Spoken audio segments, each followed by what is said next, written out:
You escaped the rat race 4 years ago, and nobody noticed. Not your parents, who still ask when you're going to get a real job. Not your old coworkers, who assume you got laid off and quietly moved back in with family. Not the guy at the gym who nods at you every morning, like you're both heading to the same 9 to 5 afterward. You're not hiding it exactly. There's just nothing dramatic to see. No resignation letter posted online, no farewell party, no announcement. Just a person who used to work 50 hours a week and now doesn't. Living in the same apartment, driving the same car, looking from the outside, exactly like someone who never left. This is the part almost nobody prepares you for. You spend years imagining the moment you'd escape the grind as something loud, a door slamming, a boss's face when you tell them you're done, a feeling of pure cinematic freedom washing over you the second the chains come off. What actually happens is quieter than that. So quiet it barely registers as an event at all. And that quietness is exactly why it worked.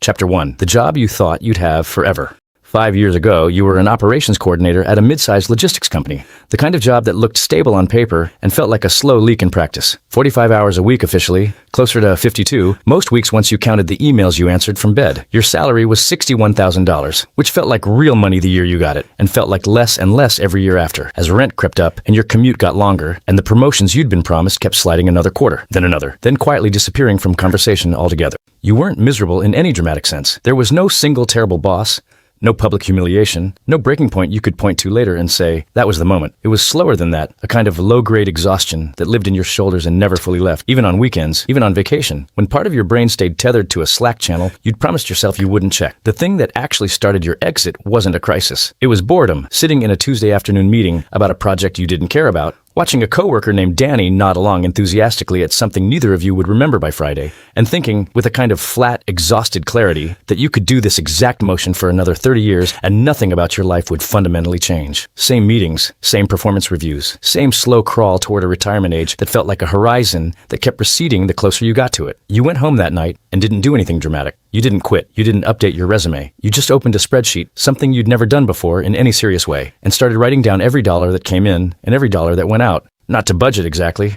just to see it clearly for the first time, instead of feeling it vaguely as a constant low hum of not quite enough. Chapter 2. The math nobody teaches. What you found in that spreadsheet wasn't shocking, but it was clarifying. After rent, after your car payment, after groceries, and the subscriptions you'd forgotten to cancel, and the takeout that filled the gaps when you were too tired to cook, you were saving roughly $380 a month. At that rate, using the math you eventually learned to call a savings rate, you were on pace to work until you were 67, assuming nothing went wrong, assuming the market behaved the way it had historically, assuming your health held, and your job stayed stable for 3 more decades. Something about seeing that number in black and white did something the vague anxiety never had. It gave you a target instead of a feeling. You started reading the way you read anything that starts to actually matter, obsessively, late at night, forums and articles about something called the FIRE movement, financial independence. Retire early, a strange acronym that sounded like a joke the first time you heard it, and slowly stopped sounding like one the more you understood the mechanics underneath it. The core idea was almost insultingly simple once you stripped away the jargon. If you could accumulate roughly 25 times your annual expenses, invested in a diversified portfolio,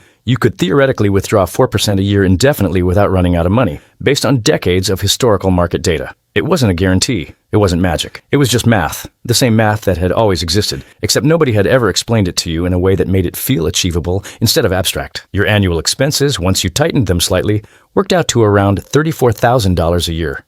25 times, that was $850,000. A number that felt, the first time you calculated it, both enormous and strangely specific, less like an impossible dream, and more like a very large, very concrete math problem with a beginning and an end.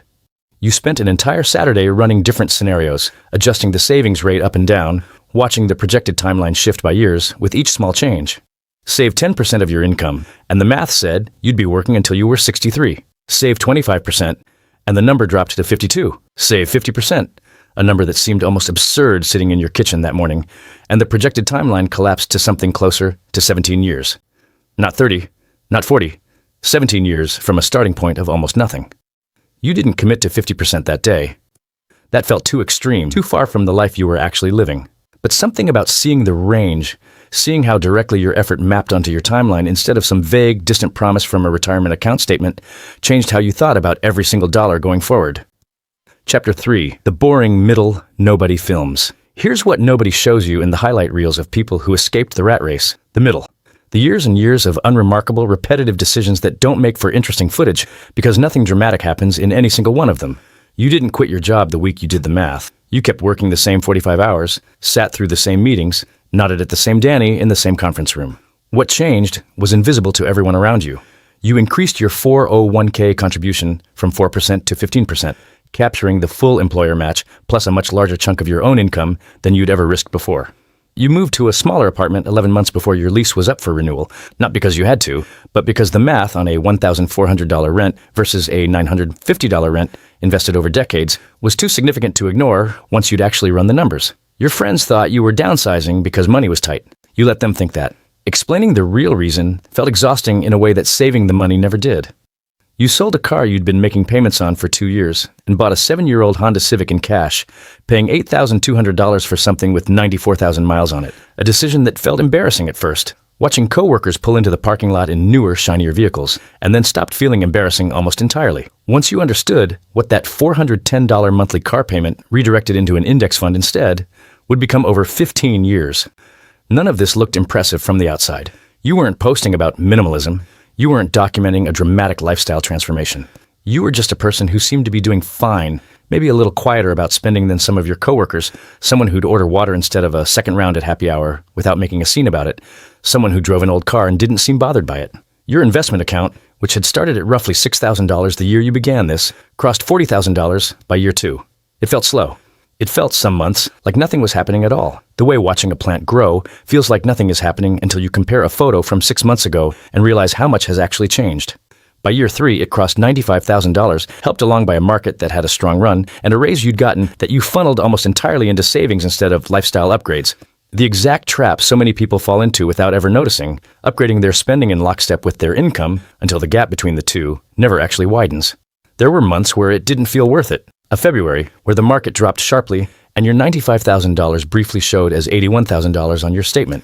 And you sat with your laptop open at 11 p.m. doing the math on what would happen if it kept falling, if all those years of small sacrifices evaporated in a downturn you had no control over. You didn't sell anything. You remembered somewhere in the reading you'd done that time in the market mattered more than timing the market, a phrase that had sounded like a cliche the first dozen times you read it and started sounding like the only thing that actually mattered the longer you sat with that falling number.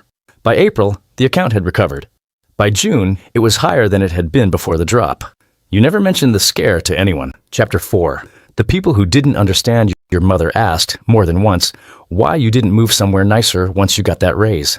Your old roommate, a guy named Chris, who'd since moved into a bigger place with better furniture, mentioned once, not unkindly, that you seemed to be playing it safe with money in a way that felt almost overly cautious for someone your age. Nobody was cruel about it. It was more a kind of a gentle, persistent confusion, the specific confusion people express toward a choice they don't have the framework to understand, because you never explained the framework to them. You thought about explaining it more than once. You thought about laying out the spreadsheet, the fire number, the math behind 25 times annual expenses, and decided against it almost every time, not out of secrecy, but because the conversation always seemed to require more energy than it was worth, and because a small, quiet part of you worried that saying the goal out loud before you'd actually reached it would somehow make the failure to reach it feel worse if the market crashed, or your job disappeared, or something unexpected derailed the whole plan. So you kept it mostly to yourself. Your best friend, a woman named Jasmine you'd known since college, was the only person who knew the actual number you were working toward, mostly because she'd asked directly one night, drunk enough to be blunt, what your actual plan was, because she'd noticed the old car and the smaller apartment, and figured there had to be a reason beyond just being frugal for its own sake.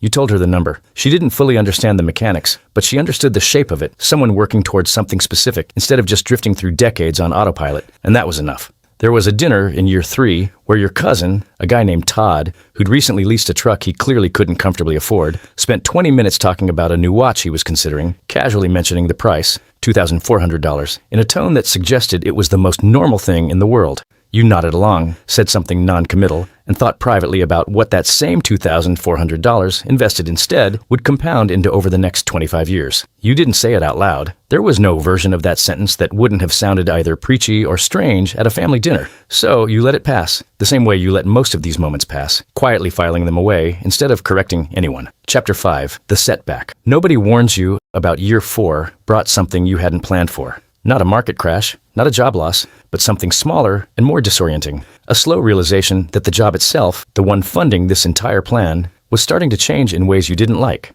A new manager arrived, someone who measured productivity through a lens that made the work feel more hollow than it already had.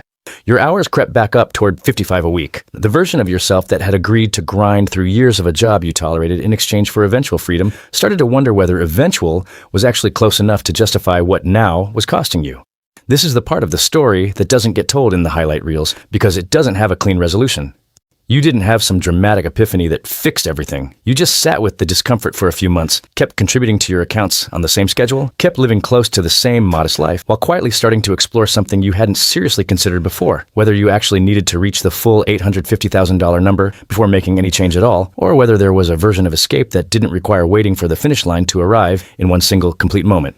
You found the answer in something called coast fire, a concept that reframed the entire goal in a way that changed everything. If your existing investments were large enough, growing on their own through compound interest, you didn't necessarily need to keep saving aggressively toward the full number. You just needed enough invested early enough that time and compounding would carry the rest of the way to your eventual number by retirement age, even if you dramatically slowed down your contributions, or dropped to part-time work, or took a lower-paying job that felt less exhausting right now in the years you actually had to live through. You ran the numbers with your portfolio at $210,000 in year 4, at a conservative 7% average annual return, left completely untouched for another 28 years until traditional retirement age. That alone would grow to roughly $1.4 million, more than enough to cover your eventual retirement needs without you needing to add another dollar to it if you didn't want to. That single calculation changed the entire shape of your remaining plan.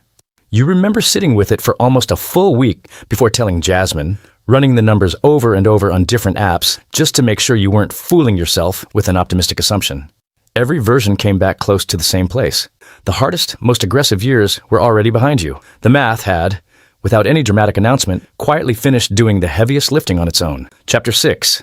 The escape nobody saw. You didn't quit your job dramatically. You gave notice the ordinary way, 2 weeks, a short conversation with your manager, a handful of goodbye messages from coworkers who assumed you were moving to a similar role somewhere else. Because that's what people do. That's the only script anyone has for a professional leaving a company. Nobody asked if you had another job lined up in a way that suggested suspicion. Nobody probed. You let them believe whatever made sense to them, because correcting the assumption would have required explaining something most of them had no framework for understanding anyway. What you actually did was take a part-time contract role in a related field, 20 hours a week, at roughly half your previous salary, covering your now modest expenses comfortably while your coast fire number kept compounding, untouched in the background. The stress that had lived in your shoulders for 5 years started to loosen, not all at once, but gradually, the way tension does when the thing causing it finally stops. The first few weeks felt strange in a way you hadn't anticipated. You'd expected relief, and it came, but it arrived tangled up with something closer to disorientation. A kind of low hum of not knowing what to do with unstructured time after years of every hour being accounted for by someone else. You went for long walks in the middle of the afternoon on a Tuesday, an hour you'd normally have spent in a meeting, and felt a strange, almost guilty pleasure in doing something so ordinary at a time that used to belong entirely to your employer. Chapter 7. What actually changed? Your days now look almost boringly ordinary from the outside. You work some mornings. You have long, unstructured afternoons you spend reading or walking or occasionally picking up freelance work that interests you rather than work you need. Your parents still occasionally ask when you're going to find something more stable. Your old coworkers, the ones you still see socially, assume you're between jobs or freelancing out of necessity or figuring things out the way people in their 30s sometimes do. You don't correct them, not out of shame, but because the correction would require unpacking years of spreadsheets and math and quiet decisions that don't compress easily into a casual conversation over coffee. The strangest part of escaping the rat race isn't the freedom itself, though that's real. It's how little external proof there is that anything happened at all. You still live in a modest apartment. You still drive the same aging Civic, now with 140,000 miles on it, still running fine, still drawing zero attention in any parking lot. Nobody looking at your life from the outside would clock any difference between the person grinding through a 50-hour week 5 years ago and the person living now with 20 structured hours and an investment account quietly compounding in the background. But something fundamental did shift, invisible to everyone except you. The low-grade exhaustion that used to live in your shoulders, the one that never fully left even on weekends, is mostly gone. The anxious mental math you used to run constantly, can I afford this? What happens if I lose this job? Has quieted into something closer to background noise instead of a constant draining hum. You still care about money. You still watch the numbers. But the relationship has changed from one of scarcity and fear into something closer to stewardship, tending a system you built rather than white-knuckling through decades hoping it eventually works out. Jasmine asked you recently, almost offhand, whether you regretted not telling more people what you were actually working toward all those years, whether some part of you wished you'd gotten more recognition for the discipline it took to get here. You thought about it longer than you expected to, and the honest answer surprised you. You didn't, because the version of this story that gets told out loud, the dramatic quitting, the viral post, the applause, was never actually the point. The point was quieter than that, and stranger, and harder to explain to anyone who hadn't sat with the same spreadsheet for 5 years, watching a number grow slowly enough that most weeks it felt like nothing was happening at all. Until one day, looking back, you realized it had been happening the entire time. You escaped the rat race 4 years ago, and nobody noticed because there was nothing dramatic to notice. Just a person who used to work 50 hours a week and now doesn't, living quietly, unremarkably, in the same city, on the same street, having built something almost nobody around you will ever fully understand because you never needed